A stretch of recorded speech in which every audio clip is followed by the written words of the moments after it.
Ինձ նույնպես փրկել է Ավրորայի հերոսը։ Մայրաքաղաքում փակցված այս խորագրով պաստառները հուշում են, որ սպասված մրցանակաբաշխությանը հաշված օրեր են մնացել։ Ապրիլի 24-ին տեղի կունենա Ավրորա մրցանակաբաշխությունը։ Մինչ այդ արդեն հայտնի են այն կազմակերպությունները, որոնցից մեկը կստանա $1 միլիոն մրցանակը։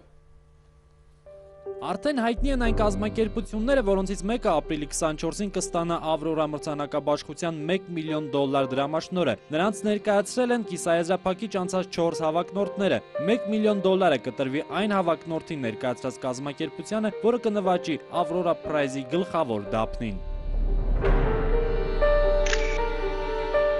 Եվ այսպես, Բուրունդիի քաղաքացիական պատերազմից 30,000 երեխա փրկած Մարգարիտ Բարանկիցյան առաջարկել է 3 հիմնադրամ։ Առաջինը Լյուքսեմբուրգի նորին արքայական մեծության մեծ դքսու հիմնադրամն է, որի օգնությամբ կալանքից ազատվել է Բուրունդիում բանտարկված 600 երեխա։ Մյուսը մանկական աղքատության ու խտրականության դեմ պայքարող Ժան-Ֆրանսուଆ Պետերբրոկ հիմնադրամն է։ Հավակնորդի առաջադրած երրորդ կազմակերպությունը Բրիդերլեղ Դելեն հիմնադրամն է, որն արդեն կես դար պայքարում է աղքատության ու անարդարության դեմ։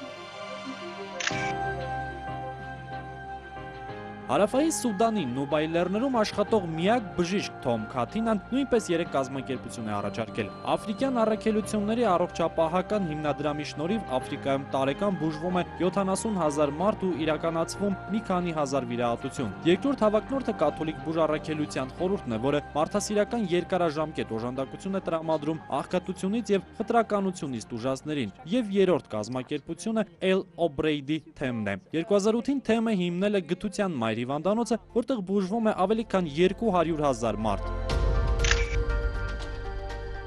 Պակիստանցի իրավապաշտպան Սաիդա Ղուլամ Ֆաթիման նույնպես առաջարկում է $1 միլիոն բաժանել 3 կազմակերպությունների միջև։ Դրանցից առաջինը իր ղեկավարած կախյալ շահագործվողների ազատագրության ճակատի կազմակերպությունն է, որը ազատագրել է աղյուսի թրծման գործարաններում պարտքի դիմաց բռնությամբ աշխատող 80,000 մարդու, որոնցից 21,000-ը երեխա։ Մյուսը 1987-ին հիմնադրված Պակիստանի մարդու իրավունքների հանձնաժողովն է, եւ վերջինը ծայրաստիճան աղքատության մեջ ապրող մարդկանց աջակցող Crocker International-ն է։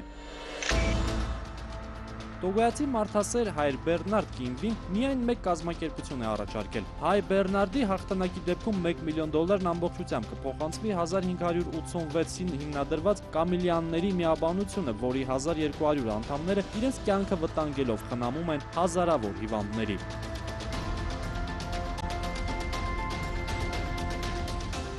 Մարդասիրական այս 10 կազմակերպությունները ամեն օր իրենց գործունեությամբ խոշտանգվածների, չքավորների ու հիվանդների կողքին են։ Այդ կազմակերպությունները ամեն օր փրկում են հազարավոր մարդկանց, այնպես, ինչպես հայոց ցեղասպանությունից հետո հայերին փրկեցին այլ կազմակերպություններ։ $1 միլիոն տրամադրելով այս կազմակերպություններին, հայ ժողովուրդն իր երախտագիտությունն է հայտնում օրհասական պահին հայերին փրկածներին։